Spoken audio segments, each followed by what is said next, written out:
বন্ধুরা, আপনার মোবাইলের ব্যাটারি চার্জ থাকে না, কি কাজ করলে বা কি সেটিং করলে চার্জ আগে থেকে দ্বিগুণ হারে থাকবে, এই সেটিংটা আপনাদের আজকে দেখিয়ে দেবো। চলুন আমরা দেখিয়ে দিই স্ক্রিন শেয়ারের মাধ্যমে। প্রথমে যে ব্লুটুথ আছে এটা আপনারা অন থাকলে অফ করে দেবেন। আমরা অপ্রয়োজনীয় ভাবে কি ব্লুটুথ অপশনটা অন করে রাখি, এটা ব্যাটারি কিন্তু খেয়ে ফেলে। তারপরে আপনার আছে হলো মোবাইল ডাটা এবং ওয়াইফাই, এগুলো থাকে, এগুলো আমরা কি করব, অফ করে দিব। এগুলো অপ্রয়োজনীয় সময় আমরা কি অন করে রাখি। তারপরে হোয়াটসঅ্যাপ আছে, হোয়াটসঅ্যাপ এটা আমরা অফ করে দিই যদি প্রয়োজন না হয়। তারপরে সবচেয়ে বেশি ব্যাটারি খায় যেটা সেটা হলো লোকেশন, লোকেশনটা আমরা কি অফ করে দিই যদি প্রয়োজন না হয়।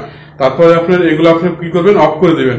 এখন আপনারা কি সেটিং করে রাখবেন, একটা জিনিস করে রাখবেন, সেটা হলো ব্যাটারি সেভার একটা অপশন আছে। এই ব্যাটারি সেভার অপশনটা আপনি কি করবেন, অন করে দিবেন। এটা অন করে দিলে পরে কি হবে, আপনার মোবাইলের ব্যাকগ্রাউন্ডটা ব্ল্যাক হয়ে যাবে। এতে আপনার ব্যাটারি অনেক কম খাবে, অর্থাৎ আগের থেকে দ্বিগুণ হারে ব্যাটারি লাইফ থাকবে। তারপরে নাইট লাইট থাকবে, নাইট মোড যেটা আছে এটা আপনারা অন করে দিবেন। তারপর আছে ডার্ক থেমস বা ব্যাটারি সেভার, এই অপশনটা আপনি অন করে দিতে পারেন। এটা অন করে দিলে কি আপনার ব্যাটারি আগের সাথে অনেক বেশি লাস্টিং করে। তারপর আছে ইনভার্টার কালার আছে, এটা আপনি অন করে দিতে পারেন।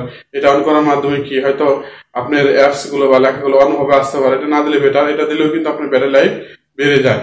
আপনাদের এই সকল যে সেটিং গুলা দেখছেন, মোটামুটি এগুলো যদি আপনি করে নিতে পারেন তাহলে আপনার ব্যাটারি লাইফ আগের চেয়ে অনেক গুণে বেড়ে যাবে বন্ধুরা। তো এই জিনিসটা আপনারা সেটিং করে নেবেন। আমাদের মোবাইল দেখা যায় 1 বছর বা 1.5 বছর 2 বছর চালানোর পরে কিন্তু এই সমস্যাগুলো দেখা যায় যে ব্যাটারি আগে থেকে চলে না, ব্যাটারি লাইফটা কমে আসছে। তখন আপনারা এই সকল বিষয় যদি সেটিং করে নেন তাহলে ব্যাটারি লাইফ আগে থেকে আরো বেশি থাকবে, ব্যাটারি হেলথটা বাড়বে। এছাড়া আরো কিছু টুকিটাকি প্রয়োজনীয় বিষয় আছে, সেটা হলো আপনার যে মোবাইলের অরিজিনাল যে চার্জার আছে ওই চার্জারটা মোবাইলের ব্যাটারিটা চার্জ দেবেন, এতে ব্যাটারি দীর্ঘস্থায়ী হবে।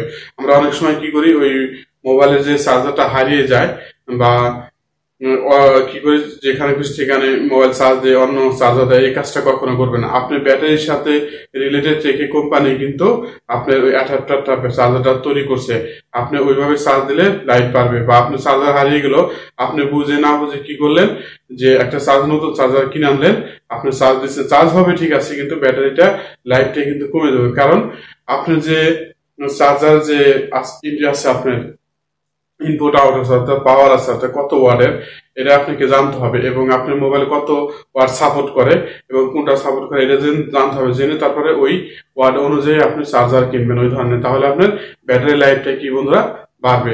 এই বিষয়টা আপনারা খেয়াল রাখবেন। আবার এটা কখনো করবেন না, আপনি মোবাইল চালাইতেছেন, ভিডিও দেখতেছেন বা গেমস খেলতেছেন, এই কাজগুলো কখনো করবেন না। অর্থাৎ গেমস খেলতেছেন ব্যাটারিতে চার্জার লাগিয়ে গেমস খেলতেছেন, ভিডিও দেখতেছেন, এই কাজ কখনো করবেন না। এগুলো করলে কি ব্যাটারি লাইফটা কমে যায় বন্ধুরা।